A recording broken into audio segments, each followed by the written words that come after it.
शिवाय। अथ श्री ब्रह्मांड महापुराणे मध्यभागे तृतीये उपोदघातपादे जयाभियोहारो नाम चतुर्थोऽध्यायः। ओम नमः शिवाय। ओम नमः शिवाय। सूतवाच ब्रह्मणा वै मुखात् सृष्टा जया देवा प्रजेप्सया सर्वे मंत्र शरीरास्ते स्मृता मन्वन्तरेष्वः दर्शश्च पौर्णमासश्च बृहत्सामरथन्तरम् चित्तिश्च चित्तिश्च सुतीतिश्चैव ह्याकूतिकूतिरेव च विज्ञातश्चैव विज्ञाता मनोयज्ञश्च द्वादशः दाराग्निहोत्रसम्बन्धं वित्तत्य यजतेति च एवमुक्त्वा तु तान् ब्रह्मा तत्रैवान्तर्धात प्रभु ततस्ते नभ्यनन्दन्त तद्वाक्यं परमेष्ठिनः सन्न्यस्येह च कर्माणि वासना कर्मजाश्च वै यमेष्वेवावतिष्ठन्ते दोषं दृष्ट्वा तु कर्मसु क्षयातिशयुक्तं च ते दृष्ट्वा कर्मणां फलं जुगुप्सन्तः प्रसूतिं च निःसत्त्वा निर्ममा भवन अजन्मा काङ्क्षमाणास्ते निर्मुक्ता दोषिदर्शिना अर्थं धर्मं च कामं च हित्वा ते वै व्यवस्थिताः। ओम नमः शिवाय। ओम नमः शिवाय। ओम नमः शिवाय। परमं ज्ञानमास्थाय तत्संक्षिप्य सुसंस्थिताः तेषां तु तमभिप्रायं ज्ञात्वा ब्रह्मा तु कोपितः तान् ब्रवीत् तमो ब्रह्मा निरुत्साहान् सुरानथ प्रजार्थामिह यूयं वै मया सृष्टा स्थनान्यथा प्रसूयध्वं यजध्वं येत्युक्तवानस्मि वा पुराः यस्माद्वाक्यो मनादृत्य मम वैराग्यमास्थिता जुगुप्समाना स्वं जन्म सन्तति नाभ्यनन्दत कर्मणा चाक्रतोऽभ्यासो ह्यामृतत्वाभिकाङ्क्षयाः तस्माद्यूयमिहावृत्तिं सप्तकृत्यो ह्यवाप्यस ते सप्ता ब्रह्मणा देवा जयास्तं वै प्रसादयन् क्षमास्माकं महादेव यद्ज्ञानात्मकं प्रभो प्रणतान् वै सानूनयं ब्रह्मा तान् ब्रवीत् पुनः लोकेऽप्यथानुभुञ्जन्ति कः अस्वातन्त्र्यमिहार्हति मया गतं तु सर्वं हि कथमच्छन्द तमो मम प्रतिपत्स्यन्ति भूतानि शुभं वा यदीवोत्तरं लोके यदपि किञ्चिद्वै संवासं वा व्यवस्थितं बुद्ध्यात्मना मया व्याप्तं को मा लोकेति वर्तयेत भूतानां मिहितं यच्चाप्येषां किञ्चितिजम् तथोपचरितं यच्च तत्सर्वं विदितं मम मया बुद्धोमिदं सर्वं जगत् स्थावरजङ्गमम् आसामयेन बन्धेन कस्तं छेत्तुमिहोत्सहेत यस्माद्वहति द्रप्तो वै सर्वार्थमिह नान्यथा इति कर्माण्यनारम्भ्य कामं छन्दाद्विमोक्षते एवं सम्भाष्य तान् देवान् जयानध्यात्मचेतसः। ओम नमः शिवाय। अथ वीक्ष पुनश्चाहं ध्रुवं दण्ड्यान् प्रजापतिः यस्मान् मानाभिसन्धाय सन्न्यासादिः कृतः सुरः तस्मात् सुविपुलायत्तो व्यापरस्त्वथमत्कृतः भविता च सुखोदरको दिव्यभावेन जायताम् आत्मछन्देनो वो जन्मो भविष्यति सुरोत्तमाः मन्वन्तरेषु संसिद्धा सप्तस्वाभिर्विभविष्यथ वैवस्वतान्तेषु सुरास्तथा स्वायम्भुवादिषु एवं च ब्रह्मणा तत्र श्लोको गीता पुरातना त्रयी विद्या ब्रह्ममय प्रसूति श्राद्धं तपो यज्ञमनुप्रदानमम् एतानि नित्य सहसा रजोभिर्भूत्वा विभुर्वसतेऽन्यत् प्रशस्तम्।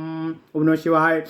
एवं श्लोकार्यमुक्त्वा तु जनान् देवान् यथा ब्रवीत वैवस्वतेऽन्तरेति ते मत्समीपामिहैष्यत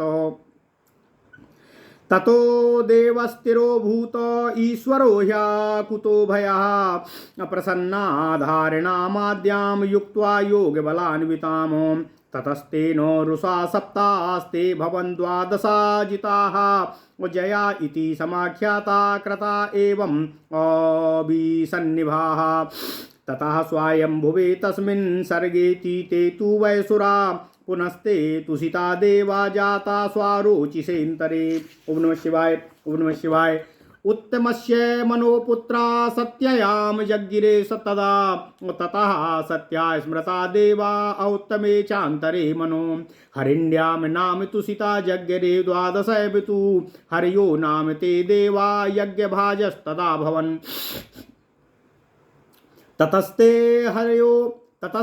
हरियो देवा प्राप्ते चारिष्ठवेन्तरे अभिकुण्ठायां पुनस्ते वै वरिष्ठा जज्ञिरेशुरा वैकुण्ठा नाम ते देवा पञ्चमस्यान्तरे मनो ततस्ते वै पुनर्देवा वैकुण्ठा प्राप्य चाक्षुषम् ततस्ते वै पुनः साध्या संक्षिणे चाक्षुषेन्तरे उपस्थिते पुनः सर्गे मनोर्वैवस्वतस्यः अंशेन साध्यस्ते दित्यां मारीचात् कश्यपात् पुनः जग्गरे द्वादशादित्याः वर्तमानेन्तरे सुरा यदा चैते समुत्पन्नाश्चाक्षुषस्यान्तरे मनो सप्ता स्वायंभुवा साध्या जग्गरे द्वादशामरा एवं शृणोति यो मर्त्यो अजयस्तस्य भवेत् सदा जयानां श्रद्धया युक्ता प्रत्यध्यायं तु गच्छति इत्येता वृत्तया सप्त देवानां जन्मलक्षणाः परिक्रांता मया बोध्या किं भूय श्रोतुमिच्छथ। ओम नमः शिवाय। ओम नमः शिवाय। ओम नमः शिवाय। ओम नमो भगवते वासुदेवाय। ओम देवकी सुत गोविंद वासुदेव जगतपते देहि मे तनियं कृष्ण त्वाम अहम शरणं गतः। अथ श्री ब्रह्मांड महापुराण मध्य भाग तृतीय उपोदघात पाद चौथा अध्याय जय अभिव्यवहार। ओम नमः शिवाय। ऋषियों के द्वारा देवों की उत्पत्ति के बारे में पूछे जाने पर सूत जी ने कहा कि हे ऋषियों, यहाँ मैं आपको सब मनवंतरों में प्रजा को उत्पन्न करने की इच्छा से ब्रह्मा जी के मुख से जितने भी देवगण उत्पन्न हुए हैं उनके बारे में मैं आपको बता रहा हूँ। वे सब मंत्रमय शरीर वाले कहे जाते हैं। वे हैं दर्श, पौर्णमास, बृहत, रथंतर, चित्ती, सुचित्ती, आकुति, कूत, विज्ञात, मन और यज्ञ। ये 12 देवगण हैं। इनको ब्रह्मा जी ने उत्पन्न किया, जिन्हें उत्पन्न कर इन सबसे ब्रह्मा जी ने कहा कि तुम अपनी अपनी पत्नी के साथ रहकर संतान उत्पत्ति करते हुए अग्निहोत्र का विस्तार करो, अर्थात संसार संचालन रूपी यज्ञ को संपन्न करो। उन सबको इस प्रकार कहकर ब्रह्मा जी अंतर्ध्यान हो गए। उसके बाद उन सब ने परमेष्ठी ब्रह्मा जी के वाक्यों का अभिनंदन नहीं किया। वे सब कर्म से उत्पन्न वासनाओं को छोड़कर कर्मों में दोष देखकर यम और नियम के पालन में अवस्थित हो गए। कर्मों के फलों को बहुत अधिक महत्व वाले परंतु नाशशील देखकर संतान प्राप्त करने की इच्छा से रहित और ममता रहित हो गए, अर्थात उनमें संतान उत्पत्ति की ना इच्छा रही और ना ही उसके प्रति उनकी ममता रही। जन्म के बंधन में पड़ने की इच्छा न रखते हुए वे जन्म में दोष देखने वाले तथा सभी सांसारिक बंधनों से मुक्त हो गए तथा जो धर्म, अर्थ, काम रूप सांसारिक कार्यों को छोड़कर व्यवस्थित हो गए। उस समय परम ज्ञान मोक्ष को आधार बनाकर उसे संक्षिप्त कर अच्छी प्रकार स्थित कर लिया। उसके उस अभिप्राय को जानकर ब्रह्मा जी उन पर क्रोधित हो गए। तब उन सांसारिक संतान उत्पत्ति आदि कार्यों के प्रति निरुत्साहित हुए। उनसे ब्रह्मा जी ने कहा कि मैंने यहाँ इस संसार में आपको संतान उत्पत्ति के लिए उत्पन्न किया था, अन्य कार्य के लिए नहीं। मैंने पहले आप लोगों से कहा था तुम संतान उत्पत्ति करो और यज्ञ करो, जिससे मेरे वचन का अनादर करके आप लोगों ने वैराग्य को धारण कर लिया है। अपने ही जन्म का लाभ प्राप्त करने की इच्छाओं वाले आप लोगों ने संतान का अभिनंदन नहीं किया, इसलिए आप अमर होने की इच्छा वाले आप लोगों ने कर्मों का अभ्यास नहीं किया है। उसी कारण से आप लोग इस संसार में 7 बार बिना कर्म वाले जन्म को धारण करो। इस प्रकार ब्रह्मा जी ने उन्हें शाप दे दिया। तब वे सब देवगण जय देवगण ब्रह्मा जी को उत्पन्न करते हुए ब्रह्मा जी को प्रसन्न करते हुए उनसे निवेदन करते हुए बोले, हे प्रभु महादेव, आप हम अज्ञान आत्माओं को क्षमा प्रदान करने की कृपा करें। इस प्रकार नतमस्तक उन जय देवगणों ने अनुनय विनय पूर्वक ब्रह्मा जी को फिर प्रसन्न करते हुए कहा, इस संसार में ब्रह्मा जी ने उनसे फिर कहा, इस संसार में मेरी आज्ञा के बिना कौन स्वतंत्रता को प्राप्त कर सकता है। यहाँ सब कुछ तो मेरे द्वारा ही किया हुआ होना है, कुछ भी मुझसे परतंत्र नहीं है, अतः सब कुछ मेरे ही बस में है। संसार में सभी प्राणी शुभ अथवा अशुभ सफलता को प्राप्त करेंगे, सब मेरे ही द्वारा ही संभव होगा। संसार में जो कुछ भी कल्याण व्यवस्थित है वह सब मेरे ही द्वारा होगा। संसार में मेरे द्वारा ही बुद्धि और आत्मा से व्याप्त है, अर्थात संसार में जितने भी पदार्थ हैं उन सब में बुद्धि और आत्मा के रूप में मैं ही व्याप्त हूँ। इस संसार में कौन मेरा अतिक्रमण कर सकता है।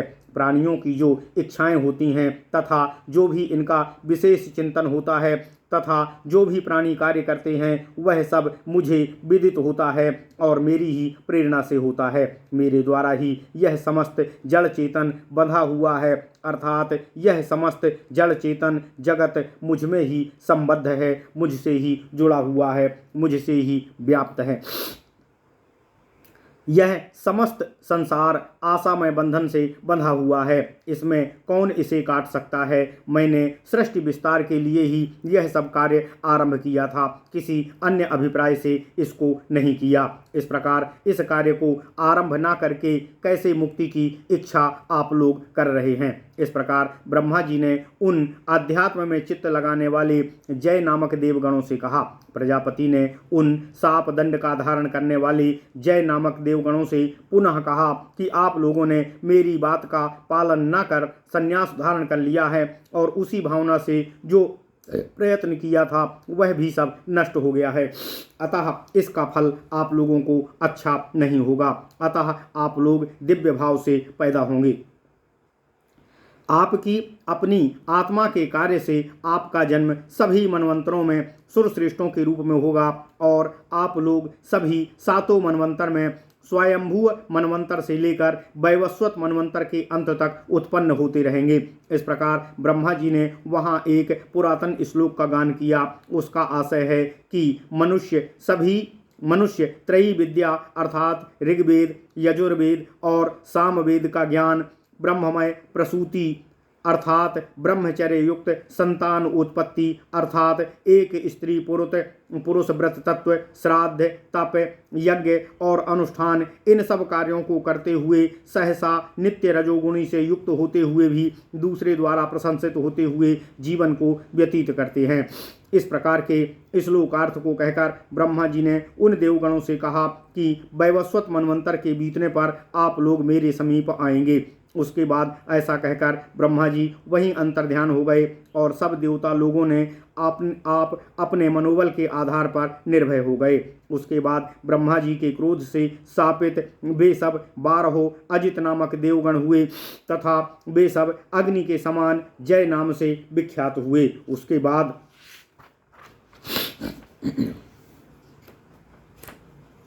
उसके बाद बीते हुए उस स्वयंभू मनवंतर में ही वे देवता जय नाम से पैदा हुए और फिर स्वारोचिस मनवंतर में तुषित नाम से प्रसिद्ध हुए। उसके बाद उत्तम मनवंतर में मनु से सत्या के गर्भ से उत्पन्न हुए, तब वे देवगण सत्या नाम से विख्यात हुए। उसके बाद तामस मनवंतर में तामस मनु की हरिणी नाम की पत्नी के गर्भ से उत्पन्न हुए, तब वे 12 देवगण हरि नाम से विख्यात हुए तथा उस समय वे यज्ञ में भाग लेने वाले हुए। उसके बाद वे हरि नामक देवगण चाक्षुष मनवंतर के प्राप्त होने पर चाक्षुष मनु से उनकी पत्नी विकुंठा के वरिष्ठ देवगण पुनः उत्पन्न हुए। तब वे देवगण 5वें चाक्षुष मनवंतर में वैकुंठ नामक देवगणों के रूप में विख्यात हुए। उसके बाद फिर चाक्षुष सर्ग के बीतने पर तथा वैवस्वत मनवंतर के उत्पन्न होने पर प्रारंभ होने पर वे साध्य के अंश से मरीचि पुत्र कश्यप से अदिति के गर्भ से उत्पन्न हुए। तब वैवस्वत मनवंतर में वे 12 देवगण आदित्य नाम से कहे गए। और जब ये देवगण चाक्षुष मनवंतर में उत्पन्न हुए थे तो स्वयंभू मनवंतर में ब्रह्मा के श्वाप द्वारा वे 12 देवगण साध्य कहे गए थे। इस प्रकार जो मनुष्य इन जय देवताओं की इस कथा को श्रद्धा के साथ सुनता है वह उसकी सदा जय होती है। इस प्रकार जय नामक देवगणों की कथा वाला अध्याय संपूर्ण हो गया। इस प्रकार इन 12 देवगणों का 7 जन्मों का जीवन व्यवहार मैंने आप ऋषिगणों को बता दिया। अब आप क्या सुनना चाहते हैं बताएं। ओम नमः शिवाय। इति श्री ब्रह्मांडे महापुराणे वायुप्रोक्ते मध्यम भागे तृतीय उपोद्घात पादे जयाभिव्यवहारो नाम चतुर्थो अध्यायः। इस प्रकार श्री ब्रह्मांड महापुराण वायु प्रोक्त मध्य भाग तृतीय उपोद्घात पाद चौथा अध्याय जय व्यवहार नाम पूर्ण हुआ। ओम नमः शिवाय। ओम नमः शिवाय। ओम